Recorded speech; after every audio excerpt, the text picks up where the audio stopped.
इमरान खान के साथ खड़े हैं और खड़े रहेंगे। वजीर आला पंजाब परवेज इलाही ने एक बार फिर मुखालिफिन के मुंह बंद कर दिए। वजीर आला पंजाब वफादारी निभाने के लिए डट गए। मुखालिफिन को साफ साफ बता दिया, पंजाब असम्बली तहलील करने के लिए इमरान खान के इशारे के मुंतजिर हैं। ट्विटर पैगाम में कहा कि जिसका साथ देते हैं उसका साथ निभाते हैं। वजीर आला पंजाब ने सूबे की सियासी सूरत हाल पर सप्तान खान से मुलाकात भी की। मुलाकात में अपोजिशन के गैर आईनी हथकंडों का भरपूर मुकाबला करने के अज़्म का इआदा किया गया। अगर आपको ये वीडियो पसंद आए तो लाइक पर क्लिक करें। देखें, ये तो उनकी वालदा से इंशाल्लाह कराएंगे। अभी जो मुल्क की सूरत हाल है वो आपके सामने है।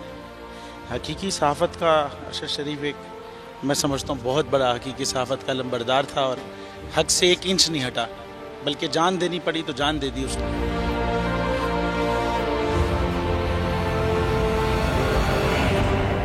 तो ये यादगार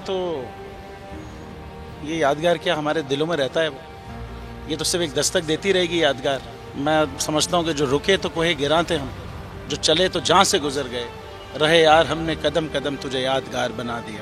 ये अरशद शरीफ के लिए मेरे ख्याल लिखा गया है।